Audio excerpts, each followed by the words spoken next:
Hey, fourth grade, it's Miss Holly here again on a Thursday, trying to get some reading in with you guys. I miss being with you in the Library Lodge at Townsend Elementary. I'm coming to you again this week from the McCampbell place in Dry Valley. I'm not outside today because it was a little bit cold, so instead I snuck into my pantry. Do y'all know what a pantry is? It's where you keep food, and I've kind of made mine my own little spot. It's like where I keep my little aprons, and you can see my little desk back there, and keep my food over here. I don't know about you all, but it's been a little bit crowded around my house with everybody home and us not really going anywhere. So it's a real good time to kind of carve out maybe your own little place. Maybe you have a room of your own, or I don't know, maybe you like to get under the table and have your own special time there and reading. I like to slide right in here to my pantry, so that's where we're going to be today. Okay, guys, if you'll remember, last week we were continuing on with Warhorse, and we had just finished up chapter 14. And I'm going to do what I always do, just for reference. I'm going to read the last page that we read last week, and then we'll continue on with chapter 15. All righty, kiddos. My first inclination was to run with them, to run anywhere to escape the shelling, but Topthorn lay dead at my feet. Do you guys remember Topthorn? His horse buddy died last week in this chapter. It's very sad. But Topthorn lay dead at my feet, and I would not abandon him. Friedrich, who was holding me now, tried all he could to drag me away up behind the shoulder of the hill, shouting and screaming at me to come if I wanted to live. But no man could move a horse that does not wish to be moved, and I did not want to go. As the shelling intensified and he found himself more and more isolated from his friends as they swarmed away up the hill and out of sight, he threw down my reins and tried to make his escape. But he was too slow, and he had left it too late. He never reached the woods. He was struck down only a few paces from Topthorn, rolled back down the hill, and lay still beside him. The last I saw of my troop were the bobbing blonde manes of the two little halflingers as they struggled to pull the gun up through the trees with the gunners hauling frantically on their reins and straining to push the gun from behind. So sad. Chapter 15. I stood by Topthorn and Friedrich all that day and into the night, leaving them only once to drink briefly at the river. The shelling moved back and forth along the valley, showering grass and earth and trees into the air and leaving behind great craters that smoked as if the earth itself were on fire. But any fear I might have had was overwhelmed by a powerful sense of sadness and love that compelled me to stay with Topthorn for as long as I could. I knew that once I left him, I would be alone in the world again, that I would no longer have his strength and support beside me, so I stayed with him and waited. I remember it was near first light, and I was cropping the grass close to where they lay, when I heard through the crump and whistle of the shells the whining sound of motors, accompanied by a terrifying rattle of steel that set my ears back against my head. It came from over the ridge, from the direction in which the soldiers had disappeared, a grating, roaring sound that came ever nearer by the minute, and louder again as the shelling died away completely. Although at the time I did not know it as such, the first tank I ever saw came over the rise of the hill with the cold light of dawn behind it, a great gray, lumbering monster that belched out smoke from behind as it rocked down the hillside toward me. I hesitated only for a few moments before blind terror tore me at last from Topthorn's side and sent me bolting down the hill toward the river. I crashed into the river without even knowing whether I should find my feet or not, and was halfway up the wooded hill on the other side before I dared stop and turn to see if it was still chasing me. I should never have looked, for the one monster had become several monsters, and they were rolling inexorably down toward me, already past the place where Topthorn lay with Friedrich on the shattered hillside. I waited, secure, I thought, in the shelter of the trees and watched the tanks ford the river before I turned once more to run. I ran, I knew not where. I ran till I could no longer hear that dreadful rattle, and until the gun seemed far away. I remember crossing a river again, galloping through empty farmyards, jumping fences and ditches and abandoned trenches, and clattering through deserted, ruined villages, before I found myself grazing that evening in a lush, wet meadow, and drinking from a clear, pebbly brook, and then exhaustion finally overtook me, sapped the strength from my legs, and forced me to lie down and sleep. When I woke, it was dark and the guns were firing once more all around me. No matter where I looked, it seemed the sky was lit with the yellow flashes of gunfire and intermittent white glowing lights that pained my eyes and showered daylight briefly onto the countryside around me. Whichever way I went, it seemed, it had to be toward the guns. Better, therefore, I thought, to stay where I was. Here, at least, I had grass in plenty and water to drink.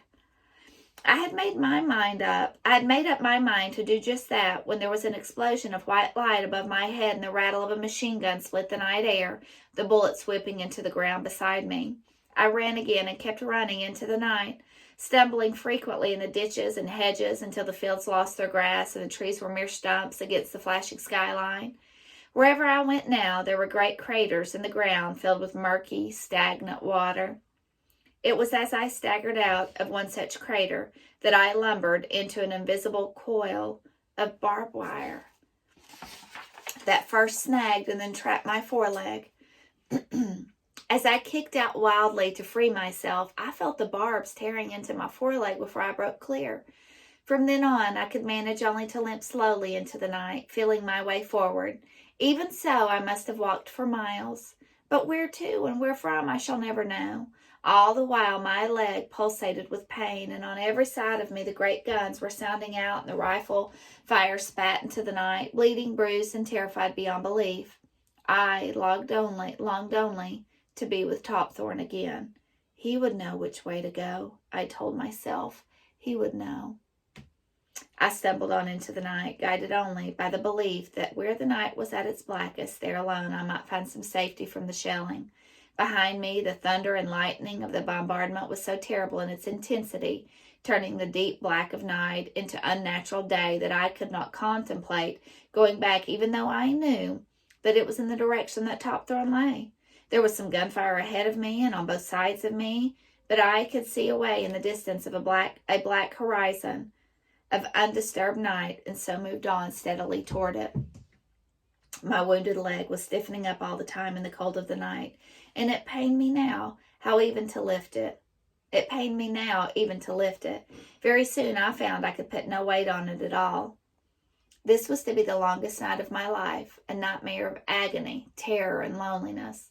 I suppose it was only a strong instinct to survive that compelled me to walk on and kept me on my feet.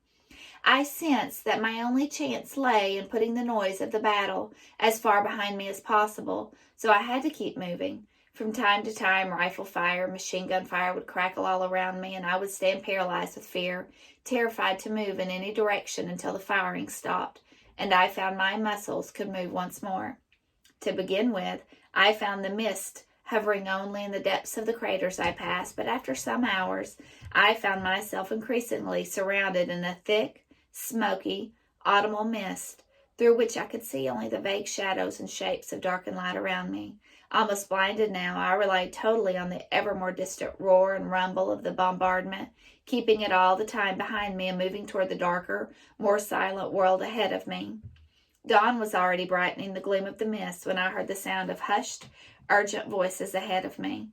I stood quite still and listened, straining my eyes to find the people to whom they belonged. "Stand up, get a move on, boys." The voices were muffled in the mist.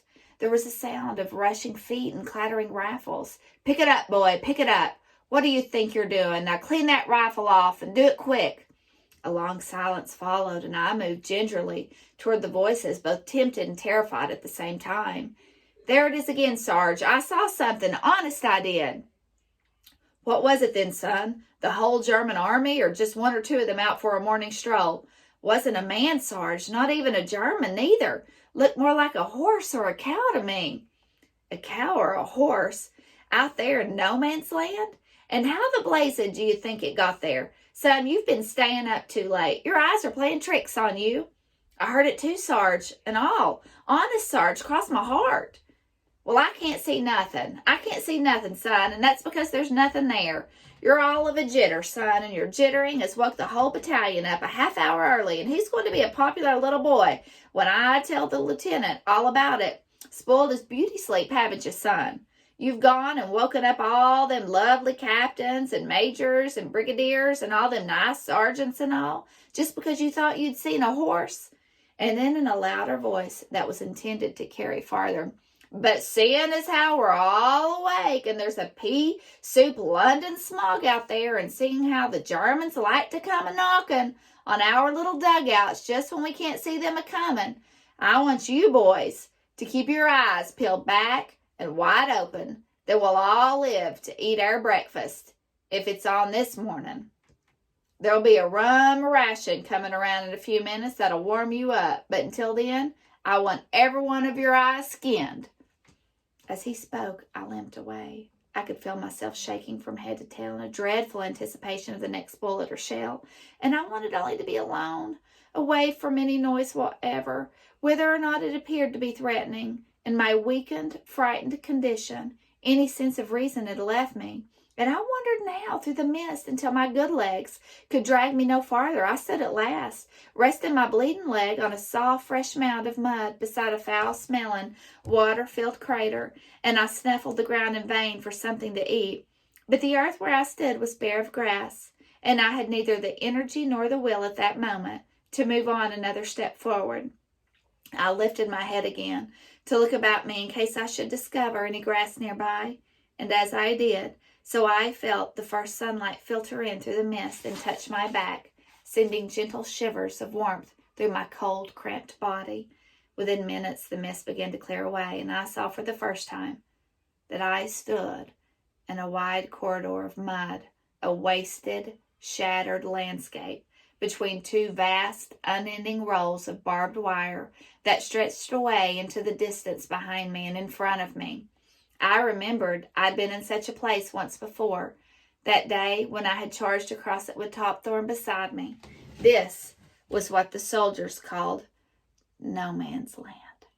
Okay, guys, we're going to stop there today. Next time we are back together, I'll be reading chapter 16.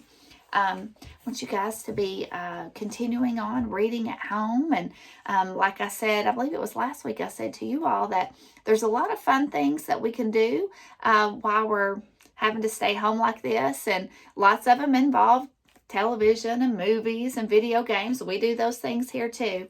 But I really, really want to encourage you to pick up a book, guys. Okay, keep reading. It's good for you here. It's good for you in your heart. It's just good to spend some time in quiet, right? Sneak away somewhere. Like I said, I come to my pantry to get away sometimes. Maybe you guys have a special place in your house that you like to do that. Just keep on reading, and I want you all to know that that I love you. I really do, and I miss you. And I'm praying prayers of health and safety and wellness and just goodness over all of you all. Okay, I love you. I miss you. I'll talk to you soon. Bye bye.